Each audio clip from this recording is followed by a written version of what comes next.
अस्सलाम वालेकुम दोस्तों, आज की इस वीडियो में हम बात करने वाले हैं पाकिस्तानियों के लिए ओमान के अंदर जॉब्स हैं। मेडिकल प्रोफेशनल के लिए मेल और फीमेल दोनों इसके लिए एलिजिबल हैं। तो कौन से लोग इसके लिए अप्लाई करेंगे, कैसे आपने ऑनलाइन इसमें अप्लाई करना है, क्या इसका एलिजिबिलिटी क्राइटेरिया होगा, सारा कुछ आपको मैं इस वीडियो में बताऊंगा। तो आपने इस वीडियो के अंदर जरूर देखना है, कोई भी चीज़ को आपने स्किप नहीं करना। अगर आप चैनल पर नए हैं तो चैनल को जरूर सब्सक्राइब कर लें, मैं इसी तरह की वीडियो वगैरह अपलोड करता रहता हूँ। तो चलिए दोस्तों वीडियो को स्टार्ट करते हैं। यहाँ पे अगर आप देखें, ये मेरे पास इनकी ऑफिशियल वेबसाइट है oec.gov.pk। जैसे ही आप यहाँ पे आएंगे तो इंपॉर्टेंट अनाउंसमेंट में यहाँ पे अगर आप देखते हो अर्जेंटली रिक्वायर्ड है उनको मेडिकल प्रोफेशनल्स ओमान के अंदर। यहाँ पे अगर आप देखें तो यहाँ पे जो है सबसे पहले आपके पास एडवर्टाइजमेंट है। यहाँ पे हम एडवर्टाइजमेंट देख लेते हैं। ये मेरे पास इनकी ऑफिशियल एडवर्टाइजमेंट है, यहाँ पे मैं आपको दिखा देता हूँ।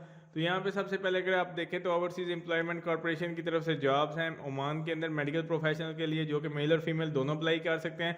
बेसिकली यहाँ पे सबसे पहले हम बात कर लेते हैं, जो हमारे पास जॉब टाइटल है वो है नर्सिस के लिए। 25 वैकेंसीज हैं ओमान के अंदर, जिसके अंदर आपको क्वालिफिकेशन चाहिए डिप्लोमा या आपकी bachelor of science in nursing होनी चाहिए। देन उसके बाद मिनिमम एक्सपीरियंस आपका 4 साल का होना चाहिए।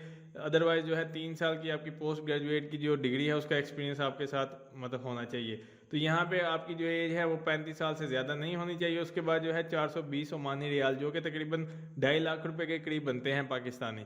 इसी तरह यहाँ पे अगर आप दूसरे नंबर पर पोस्ट देखते हैं तो वो है एक्सरे टेक्नीशियन, जिसके अंदर उन्होंने लिखा हुआ है फीमेल टेक प्रेफर्ड, यानी कि फीमेल को यहाँ पे ज़्यादा प्रेफर किया जाएगा। 10 सीटें इसकी यहाँ पे हैं। यहाँ पर भी आपको सेम डिप्लोमा या bachelor degree in relevant field, 3 साल का जो है पोस्ट डिप्लोमा या डिग्री एक्सपीरियंस होना चाहिए। उसके बाद 370 ओमानी रियाल है तकरीबन, ये भी 2.25 लाख के करीब जो है आपकी सैलरी बनती है। इसी तरह यहाँ पे थर्ड नंबर पे है लैब टेक्नीशियन, इसकी भी 10 वैकेंसीज हैं। सेम वही बैचलर डिग्री रेलेवेंट फील्ड में होनी चाहिए। एज लिमिट वही है सारों के लिए। फिर फार्मासिस्ट की जो जॉब्स हैं वो 15 सीटें हैं। यहाँ पे अगर आप देखें तो यहाँ पे अगर आप चेक करते हैं तो यहाँ पे 450 ओमानी रियाल है। बेसिकली यहाँ पे ये तकरीबन 3 लाख से भी ऊपर ज़्यादा सैलरी बन जाती है आपकी, तो आप लोग इसको देख सकते हैं।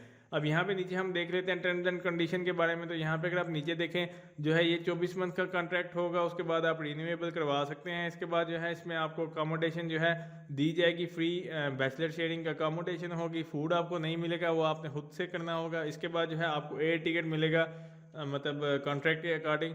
इसी तरह यहाँ पे अगर आप देखें मेडिकल इंश्योरेंस भी आपको मिलेगी कंपनी की पॉलिसीज़ के मुताबिक। और एनुअल वेकेशन जो 30 होती हैं डेज, यानी कि 12 महीने के बाद जो है आपको 30 छुट्टियाँ मिलेंगी, जो कि लेबर लॉ के मुताबिक होता है। इसी तरह यहाँ पे हम बात कर लेते हैं कि आपने इसको ऑनलाइन अप्लाई कैसे करना है। तो बेसिकली यहाँ पे उन्होंने लिखा हुआ है अगर आप इसको ऑनलाइन अप्लाई करना चाहते हैं तो ओईसी की वेबसाइट पर जाएंगे तो वहाँ पर आप इसको ऑनलाइन अप्लाई करेंगे। अब इसकी एक फ़ीस भी होती है जो कि आपने इसको पे करनी होती है। यहाँ पर अगर आप नीचे देखें तो 500 रुपये इसकी फ़ीस होगी, जो कि आपने किसी भी पोस्ट के लिए अप्लाई करना हो तो उसके लिए जो है आप इसको अप्लाई कर सकते हैं। अब यहाँ पे वो एचबीएल की ब्रांच के थ्रू आप अप्लाई कर सकते हो, या जो है एचबीएल मतलब ऑनलाइन भी कर सकते हैं। अकाउंट नंबर यहाँ पे दिया हुआ है। उसके बाद जो है आप अगर पाकिस्तान के बाहर हैं तो ये आई बैन के थ्रू यहाँ पे आप अप्लाई मतलब जो चलान फार्म है उसकी फ़ीस दे सकते हैं। अब यहाँ पे ये उसका लिंक दिया हुआ है, आपने इसको जो है यहाँ पे मैं आपको दिखा देता हूँ जो उसकी फ़ीस होगी। तो उसका जो चलान फार्म है वो यहाँ पे आपके सामने आ जाएगा। अब यहाँ पे बेसिकली यहाँ पे ये इसका जो है चलान फार्म है, यहाँ पे एचबीएल की ब्रांच में किसी में भी आप जमा करवा सकते हैं। यहाँ पे डेट लिखेंगे, नेम लिखेंगे, जिस भी पोस्ट के लिए अप्लाई करे वो, कॉन्टैक्ट नंबर CNIC। उसके बाद यहाँ पे आपकी 500 रुपये फ़ीस होगी। यहाँ पे जो है आपने एक बैंक में जो है किसी भी मतलब एचबीएल की ब्रांच में आप लोग जमा करवा सकते हैं। अब हम बात कर लेते हैं कि आपने इसको ऑनलाइन अप्लाई कैसे करना है। तो यहाँ पे अगर आप देखें ये इनकी ऑफिशियल वेबसाइट है oec.gov.pk। तो जैसे आप यहाँ पे आएंगे, यहाँ पे आने के बाद ये आपके पास ऑप्शन है अप्लाई ऑनलाइन का, तो आपने इसके ऊपर क्लिक करना है यहाँ पे। तो जैसे ही आप अप्लाई ऑनलाइन पे आएंगे तो आपके सामने जॉब पोर्टल ओपन हो जाएगा। यहाँ पे आप लोग देख सकते हैं जैसे ही आपने अप्लाई ऑनलाइन पे क्लिक किया तो आपके सामने कुछ इस तरह से आ जाएगा। बेसिकली यहाँ पे आपको जो है अगर आप न्यू यूज़र हो तो आपको साइन अप करना पड़ेगा यानी कि रजिस्टर पे। अगर आप पुराने यूज़र हैं तो आपका जो है यहाँ पे CNIC पासवर्ड डालेंगे तो आप इसको लॉगिन कर सकते हैं। आप बेसिकली हम न्यू यूज़र हैं तो यहाँ पे मैं रजिस्टर पे क्लिक करूँगा। तो जैसे ही आप रजिस्टर पे क्लिक करेंगे तो आपके सामने रजिस्टर जॉब सीकर के लिए जो मतलब फॉर्म है वो ओपन हो जाएगा। यहाँ पे अपने फर्स्ट नेम लास्ट नेम आपका CNIC रीटाइप करेंगे CNIC को। उसके बाद एक पासवर्ड लिखेंगे जो भी आपको याद रहता है। उसके बाद आपने फ़ोन नंबर लिखना है और उसके बाद जो है यहाँ से आपने एक ईमेल एड्रेस देना है। इसको वेरीफाई भी करेंगे यानी कि वो वाला नंबर देंगे जो आपका कन्वर्ट ना हो, क्योंकि उसके ऊपर एक मैसेज आएगा। देन उसके बाद आपने यहाँ पे इसको क्रिएट अकाउंट पे क्लिक कर देना है। जैसे आप क्रिएट अकाउंट पे क्लिक करेंगे तो आपका अकाउंट क्रिएट हो जाएगा। उसके बाद आपने इसको जस्ट लॉगिन कर लेना है, अपना CNIC नंबर देंगे और यहाँ पे पासवर्ड डालोगे। देन आपने इसको जो है लॉगिन कर लेना। अब जैसे ही आप इसको लॉगिन करेंगे इसके बाद का प्रोसीजर मैं आपको बता देता हूँ। तो आपके सामने एक सिंपल सा डैशबोर्ड आ जाएगा। अब यहाँ पे मेरी प्रोफाइल कंप्लीट है इस वजह से, तो सबसे पहले किसी भी जॉब के लिए अप्लाई करने से पहले आपने यहाँ पे अपनी CV क्रिएट कर लेनी है। यहाँ पे अगर आप गौर से देखें तो यहाँ पे आपके पास ऑप्शन है CV बिल्डर का। जैसे ही आप साइन इन करेंगे उसके बाद आपने CV बिल्डर पे क्लिक करना है। जैसे आप CV बिल्डर पे क्लिक करोगे तो सबसे पहले जो है आपके पास कुछ इस तरह से डिटेल आएगी जिसके अंदर आपकी personal information, contact detail, profile summary, experience वगैरह। सबसे पहले हम बात कर लेते हैं पर्सनल इन्फॉर्मेशन की। यहाँ पे मेरी डिटेल कंप्लीट है, इस वजह से यहाँ पे आपको कंप्लीट शो हो रहा है। यहाँ पे आपने एडिट पे क्लिक करना है, ये आपके पास ऑप्शन होगा पर्सनल इन्फॉर्मेशन का। तो यहाँ पे आपने एडिट पे क्लिक करना है। यहाँ पे आपका first name, last name, father name, gender क्या है, डेट ऑफ बर्थ क्या है, मार्शल स्टेटस आपका क्या है, उसके बाद आपका रिलीजन कौन सा है, डोमिसाइल किस जगह का है और किस जगह में आप रह रहे हैं वो वाला डोमिसाइल का डिस्ट्रिक्ट क्या है, वो लिखने के बाद आपने जो है इसको सेव पे क्लिक कर देना। सेव पे क्लिक करने के बाद नेक्स्ट नंबर पे आपके पास ऑप्शन है कॉन्टैक्ट डिटेल का। अब यहाँ पे अगर आप देखें कॉन्टैक्ट डिटेल के अंदर यहाँ पे आपके पास सामने आपके पास ऑप्शन है एडिट का। आपने एडिट पे क्लिक करना है तो यहाँ पे सबसे पहले आपके पास ऑप्शन आ जाएगा परमानेंट एड्रेस का। तो यहाँ से आपने प्रोविंस चूज कर लेना है, डिस्ट्रिक्ट आपका कौन सा है, एड्रेस आपका क्या है जिस जगह पे आप रह रहे हो। उसके बाद उन्होंने लिखा हुआ है is permanent address same as postal address, यानी कि आपका जो परमानेंट एड्रेस है वो सेम है एज पोस्टल एड्रेस। अगर तो सेम है आपने यस कर देना, अगर नो है तो आपने इसी तरह यहाँ पे अगर आप नीचे देखते हो तो यहाँ पे लिखा हुआ है पोस्टल मेलिंग एड्रेस का जो प्रोविंस है वो कौन सा है, उसका डिस्ट्रिक्ट क्या है और यहाँ पे उसका जो मतलब एड्रेस है वो सेम है, तो एज इट इज़ आप लिख देंगे।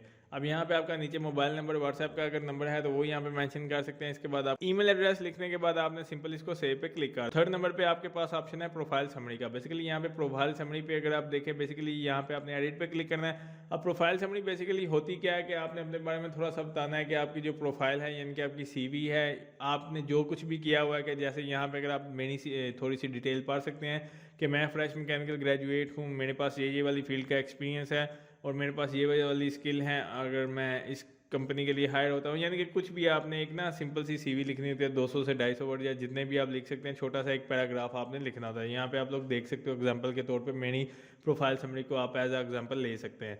इसके बाद आपने लिखने के बाद इसको आपने सेव पे क्लिक कर देना है। जैसे आप इसको सेव पे क्लिक करेंगे नेक्स्ट नंबर पे आपके पास ऑप्शन है वो है एक्सपीरियंस का। अब बेसिकली यहाँ पे अगर आप नीचे इसको देखते हैं तो यहाँ पे आपके पास ऑप्शन आएगा एडिट का। यहाँ पे मेरे पास 3-4 ब्लॉक्स हैं तो आपके पास कोई भी नहीं होगा, आपने जस्ट ऐड के ऊपर क्लिक करना है, यहाँ पे प्लस के ऊपर। तो यहाँ पे आपके पास ऑप्शन आ जाएगा पोजीशन टाइटल का। सबसे पहले आपने बताना है कि जिस जगह पे आप काम कर रहे थे वहाँ पे आपकी पोजीशन क्या थी, यानी कि आप इंटर्नी थे, सुपरवाइजर थे, या कुछ भी वो लिखेंगे। आपका एम्प्लॉयर यानी कि किस कंपनी में काम कर रहे थे, उसके बाद वो कंट्री पूछ रहे हैं, उसके बाद सिटी है। यहाँ पे आपने कंप्लीशन डेट लिखनी है कि कब आपकी डेट खत्म हुई थी और कब जो है आपने स्टार्ट किया था। लिखने के बाद आपने ऐड एक्सपीरियंस पे क्लिक करना है। तो इस तरह से आपके पास सामने ये आते जाएंगे जितने भी आपकी फील्ड की एक्सपीरियंस है वो यहाँ पे आप इसी तरह ऐड पे क्लिक करते जाएंगे और ऐड इसको करते जाएंगे। तो नेक्स्ट नंबर पे आपके पास ऑप्शन है वो है एजुकेशन डिटेल का। यहाँ पे अगर आप देखें प्लस का बटन बना हुआ है, ऐड के ऊपर आपने क्लिक करना है। तो यहाँ पे वो सबसे पूछ रहा है कि सबसे पहले नंबर पे कि आपकी एजुकेशन लेवल क्या है, वो वाला आपने यहाँ से चूज कर लेना है जो भी आपकी एजुकेशन है। फर्स्ट पे आप SSC चूज करेंगे, फिर हायर सेकेंडरी, फिर बैचलर 14, फिर 15, देन उसके बाद आपके ऑनवर्ड डिग्रीज है। जैसे भी आप चूज करें वो आप पे डिपेंड करता है। इसके बाद आपने बताना है कि आपकी डिग्री का टाइटल क्या है, वो यहाँ पे आप बताएंगे। देन उसके बाद वो पूछा है कि कब स्टार्ट की थी, कब आपने ख़त्म की थी। इसके बाद उसने पूछा है कि आपकी कंट्री कौन सी थी, इंस्टीट्यूशन का नेम क्या था, इंस्टीट्यूशन टाइप क्या थी, यानी कि प्राइवेट थी, पब्लिक सेक्टर थी, और मेजर सब्जेक्ट आपके क्या थे, यानी कि वो वाला आपने यहाँ पे लिखने के बाद आपने इसको ऐड पे क्लिक कर देना है। जैसे आप इसको ऐड पे क्लिक करेंगे तो आपके सामने कुछ इस तरह से आ जाएगा। नेक्स्ट नंबर पे आपके पास ऑप्शन है स्किल्स का। स्किल्स बेसिकली यहाँ पे अगर आप देखें तो ऐड पे आप क्लिक करेंगे, वो पूछा है कि आपके पास कौन सी स्किल है, उसका नेम लिखें। यहाँ से आपने बताना है अकाउंटेंट की है, एडमिनिस्ट्रेशन की है, जो भी आप एक कैटेगरी चूज करेंगे। फिर उसके बाद वो पूछा है कि उसके अंदर जो आपकी स्किल लेवल है वो इंटरमीडिएट है, बिगिनर्स हो या एक्सपर्ट हो, वो यहाँ से चूज करेंगे। कितने साल का एक्सपीरियंस है लिखने के बाद आपने इसको सिंपली सेव करेंगे तो आपके पास कुछ इस तरह से स्किल्स आ जाएंगे। नेक्स्ट नंबर पे आपके पास ऑप्शन है अवार्ड का। यहाँ पे आपने बताना है कि आपको किस किस्म का अवार्ड मिला था, कोई यूनिवर्सिटी में स्कॉलरशिप या कुछ इस तरह से अगर आपको मिला था तो वो यहाँ पे आप लिखोगे। अथॉरिटी कौन सी थी उसका नेम लिखेंगे, कब मिला था। लिखने के बाद अगर आपके पास उसका URL या सर्टिफिकेट वगैरह होते हैं तो उसका URL है तो आप लिखने के बाद इसको सेव पे क्लिक करेंगे। इसके बाद जो है यहाँ पे आपके पास ऑप्शन है रिसर्च पब्लिकेशन का। बेसिकली यहाँ पे आपने ऐड पे क्लिक करना है, रिसर्च का जो टाइटल था वो लिखेंगे, पब्लिकेशन वेन्यू क्या था, लिंक अगर आपके पास आया तो वो यहाँ पे मेंशन करेंगे और इसको आपने सेव पे क्लिक कर देना है। इस तरह आपके पास नीचे ऑप्शन है लैंग्वेजेस का। अगर आपको एक लैंग्वेज से ज़्यादा दूसरी लैंग्वेजेस आती है तो वो यहाँ पे आप इसी तरह ऐड पे क्लिक करेंगे और आपने बताना है कि आपका उसका लेवल क्या है और जो भी लैंग्वेज आपको आती है। इसी तरह यहाँ पे नीचे अगर आप देखें तो फिर रेफरेंस आ जाते हैं और उसके बाद जो है आपकी हॉबीज़ एंड इंटरेस्ट, ये लिखने के बाद जो है आपकी तकरीबन प्रोफाइल कंप्लीट हो जाएगी। अब हम बात कर लेते हैं जैसे आपने अपनी प्रोफाइल को कंप्लीट कर लिया तो अब अपने जॉब को कैसे अप्लाई करना है। अब हम बात कर लेते हैं जैसे आपने अपनी प्रोफाइल कंप्लीट कर ली तो किसी भी जॉब के लिए आप कैसे अप्लाई करेंगे। बेसिकली यहाँ पे अगर आप देखें तो यहाँ पे आपके पास ऑप्शन है जॉब्स का। आपने इसके ऊपर क्लिक करना है। जैसे आप इसके ऊपर क्लिक करोगे तो आपके सामने डिफरेंट किस्म की जॉब्स आ जाएंगी। यहाँ पे अभी हम OEC जॉब्स के बारे में अप्लाई कर रहे हैं तो यहाँ पे हम OEC जॉब्स पे आएंगे। इसको आपने नीचे स्क्रॉल करना है तो यहाँ पे अगर आप देखें तो यहाँ पे लैब टेक्नीशियन ओमान के लिए जो जॉब्स हैं वो सारी यहाँ पे आपके पास आ जाएंगी। जैसे एक्सरे टेक्नीशियन है, इसी तरह नर्सिस की जॉब्स है आपने नर्सिस के लिए अप्लाई करना है तो आपने जस्ट मतलब आपकी प्रोफाइल कंप्लीट होगी, आपने बेसिकली यहाँ पे अप्लाई के ऊपर क्लिक करना है तो आपके सामने कुछ इस तरह से साइट डिटेल आ जाएगी जिसके अंदर आपकी जॉब की डिस्क्रिप्शन होगी। यहाँ पे साइट पे आप चेक कर सकते हैं। नीचे अगर आप देखें तो यहाँ पे मेल और फीमेल दोनों अप्लाई कर सकते हैं। अप्लाई नाउ पे आपने क्लिक करना है तो यहाँ पे आपके पास ऑप्शन आ जाएगा कि मतलब मैंने जो भी इन्फॉर्मेशन दी है वो ठीक है। उसके बाद वो पूछ रहा है कि आपने किस जगह पे इसका इंटरव्यू का जो स्टेशन है वो रखना चाहते हो। अगर आपको जो भी यहाँ से नज़दीक पड़ता है इस्लामाबाद, पेशावर, लाहौर, तो आप वो चूज़ करेंगे। नीचे यहाँ पे आपके पास ऑप्शन है कि आपने जो पेड चलान मतलब जो भी HBL की ब्रांच में आपने जो फीस जमा करवाई होगी उसकी एक पिक्चर लगे लेके तो वो यहाँ पे आपने यहाँ पे अपलोड करना है। बेसिकली यहाँ पे उन्होंने मेंशन किया हुआ है, आपने वो यहाँ पे अपलोड करेंगे। PDF फॉर्म में करें या JPG में, साइज़ उसका थोड़ा कम होना चाहिए। उसको अपलोड करने के बाद आपने यहाँ पे ऐड पे क्लिक कर देना है तो आपकी जो मतलब एप्लीकेशन है वो अप्लाई हो जाएगी। इस तरह से जो है आप किसी भी जॉब के लिए अप्लाई कर सकते हैं। तो उम्मीद करता हूँ दोस्तों आपको वीडियो अच्छी लगी होगी। अगर अच्छी लगे तो उसको लाइक कीजिए, शेयर कीजिए, मेरे चैनल को जरूर सब्सक्राइब कीजिए। शुक्रिया।